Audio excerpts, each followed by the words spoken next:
Hello to the people of Trinity Cathedral, and welcome to all of you who are joining us from beyond the cathedral community, from far away or from nearby in the Diocese of Ohio. My name is B.J. Owens. I'm the Dean of Trinity Cathedral. Like many of you, I am watching the news and not just paying attention to what's happening on with the pandemic.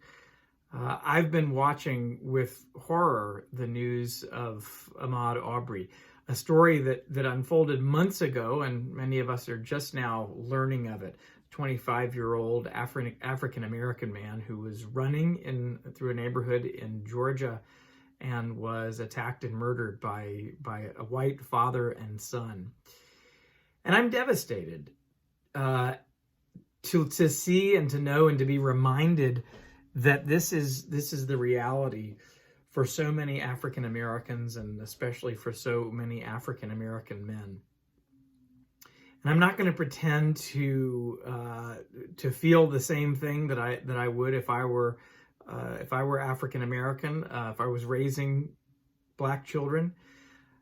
I am obviously quite a bit more aware of the privileges that I have, and I'm grieving the difference. I'm grieving the distance. I'm grieving the loss that so many people have, whose grief is far worse than anything I can experience or express. But as I look at the injustice of it, what I'm thinking about is the acts of enforcement that perpetuate and make race something that continues to be a source of division. But I have to honestly look at my own life and who I am and where I come from and recognize how much whiteness is something that is not only created, but it is enforced, and feels like it's enforced perpetually. And seeing the news of Ahmaud Arbery really reminds me what that enforcement looks like in its worst, most dangerous, most violent instances. But in order to understand it, I think it helps to remember that enforcement shows up in many other places in our lives, and in a way that seems a lot more benign, certainly relative to that kind of violence.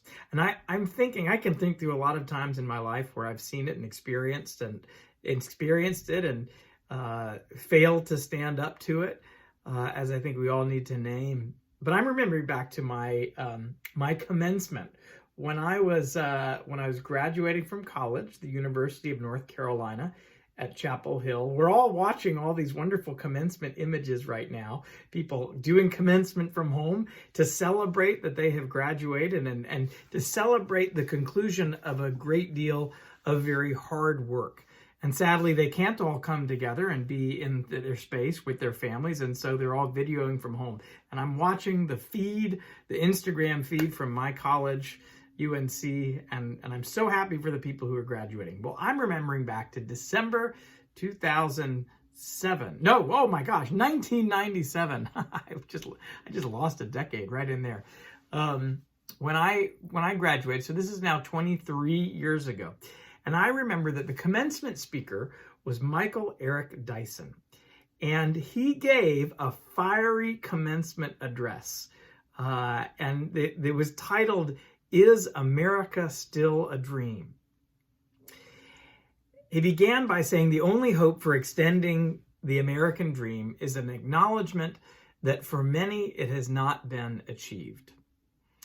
And then he went on, and I had to look it up to remember what it was. I remember the controversy a lot more than I remember the actual specifics of it. But I had to be reminded that it was a powerful message. He also presented it in a way that really challenged people, including getting into some local politics, some university politics, including using hip hop lyrics in his speech, including using language that was pretty salty, and I do remember that. So as he's getting a really challenging message for commencement, which as I remember sitting around and listening to all the sort of there was a lot of anger around and a lot of sense of like, oh my goodness, how could he be so audacious as to say these things? And yes, the language was one thing, but he was really challenging. He was really challenging us in our whiteness, I think we can say, and which is fine. You know, it's commencement, it's challenging, and for some people will say that's not the place for that. Well, fine. And some people will say that's exactly the place for that. Well, that's fine too. Supposedly, we're all graduating from college and we're adults and we can handle whatever it is. Well, white people were running for the exits. They weren't really, but some were. Some definitely were. I remember that, and I'm reading the news stories, reminding that happened. We get sensitive when we're challenged.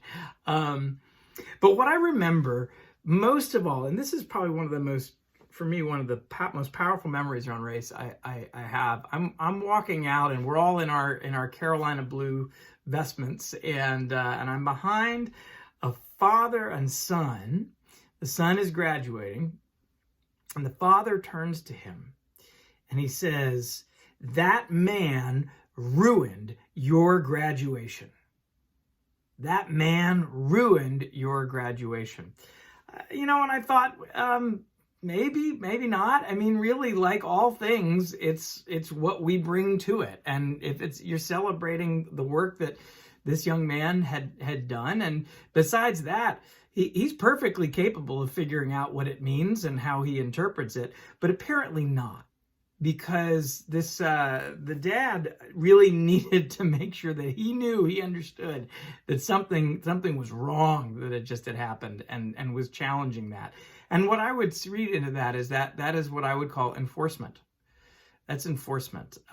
Somehow our world had been disrupted, or his world had been disrupted, and he weighed in on it to make sure that didn't stick.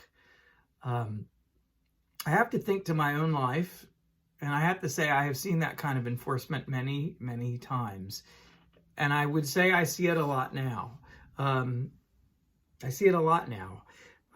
Where when we find assumptions challenged, that we go out of our way to enforce the world order that benefits us. And I think we need to interrupt that and really interrogate that and see where we're doing it.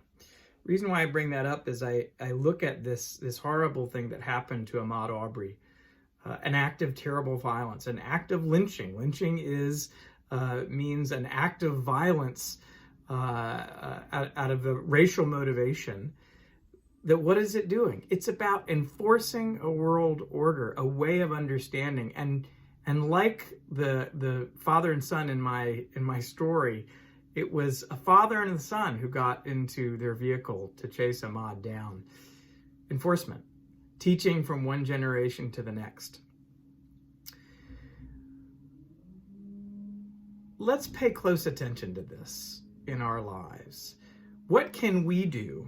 What can we do to interrupt these moments of enforcement when folks want to challenge the very idea that our world is not as just as we want it to be? That that there are limits to what I, as a white person, can understand in terms of the African American experience. But more importantly, what are ways that we see and experience and sometimes do it ourselves, where we enforce a world that so much benefits a certain group of people and does so much harm to others?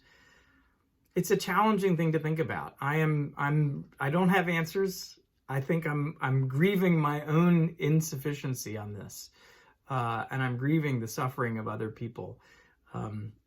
So I ask you to join me in that.